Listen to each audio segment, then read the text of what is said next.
굉장히 중요한 부분은 결론적으로 이 수사가 진행이 되고 실체적 진실이 밝혀지고 거기에 대한 법의 작동이라는 것들을 이런 식으로 임의로 판단해가지고 이 영장은 우리가 봤을 때는 아닌 것 같다. 이 영장은 우리는 받아들일 수 없다는 식으로 취사 선택할 수 있게 된다면요.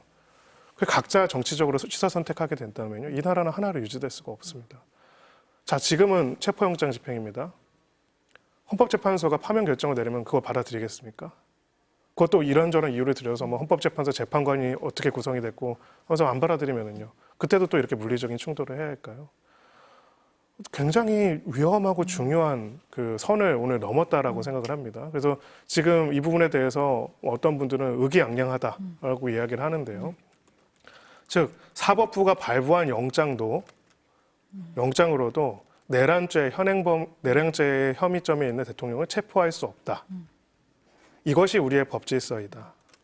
이런 것들을 선언하는 것이라고 하고 그것이 확정된다면은 우리 민주공화국의 가장 기본적인 질서에 굉장히 심각한 위험이 처해질 것이라고 생각합니다. 이제 어떤 법원의 영장도 어떤 법원의 결정도 임의로 정치적으로 판단해가지고 취사 선택해서 그것을 거절할 수 있다는 것으로 보여질 수가 있기 때문이죠. 설마 체포영장을 막겠냐. 이거 법원에서 발부한 건데 그렇다 보니 들어갔는데 200명 이상이 이렇게 스크럼을 짜고 팔짱을 끼고 막을 거라고는 생각을 안 했던 것 같고 그 공수처 브리핑을 보니까 승용차 10대 이상이 그 앞을 가로막고 있었다는 거예요. 버스나요? 네. 자, 이거를 네. 일부 유튜버들이 동원한 민간인들이 했다면 모르겠지만 국가기관입니다. 대통령 경호처라도요. 그게 누구든 간에 앞으로 대통령을 경호하는 공적인 임무를 수행하는 기관이에요. 인신의 구속에 관한 부분은 사법부가 결정을 합니다. 영장으로요. 거기에 대해서 법원의 결정에 따라서 국가기관은 그 결정을 따라야 합니다. 그거는 약간 지키고 이번에는 안 지켜도 되는 게 아니고요. 우리가 하나의 나라를 유지하기 위한 최소한의 근본적인 약속이에요. 그게 무너지는 순간 각자 판단해가지고 각자 마음대로 이 법원 영장은 불법이니까 난 안 하겠다. 이 법원 영장은 군부대를 동원해서 막겠다. 이렇게 되는 것이 바로 내란인 겁니다. 저는 오늘 무엇을 보여줬냐면은 우리 헌법에서는 대통령이라고 하더라도 재직 중에 내란죄나 외환죄에 대한 소추가 가능하다고 한 헌법 정신, 헌법을 가로막았습니다. 그 헌법을 가로막았어요. 그 헌법을 저항하고 수사에 계속 응하지 않는 것들에 대해서 군사력으로 가로막았습니다. 더 안타까운 거는요. 저 200명이 다 직업군인입니까? 20대 초반 우리 젊은이들이에요.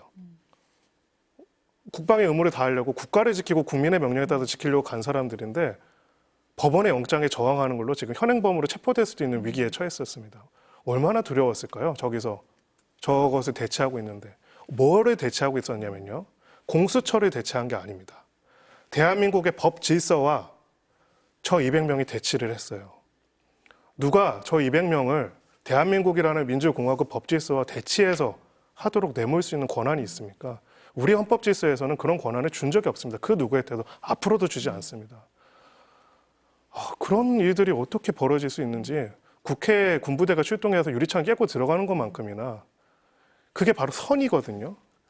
이 나라가 법에 따라서 질서에 따라서 유지되고 운영된다는 거. 물론 거기에 대해서 이견이 있을 수도 있고 반론이 있을 수도 있습니다. 하지만 적어도 정해진 그 원칙들을 지키면서 이의를 하고 반론을 하고 그 과정을 우리가 정한 룰에 따라서 지켜간다는 것이 순식간에 무너졌다는 것을 보여줄 수 있는 되게 충격적인 일이지 않을까 생각됩니다. 그래서 워낙 현직 대통령에 대한 내란죄 수사라는 것도 사상 초유의 일이고 그 과정에서 이런 식의 물리적 저항이 있을 거라는 것도 예견하기 어려웠겠지만은 결국은 이제 이 체포영장의 집행과 수사의 진행이라는 거는 이것에 대한 저지가 일으킨 위기의 크기만큼이나 국가적으로 굉장히 중대한 이익이 있는 거라고 생각을 합니다.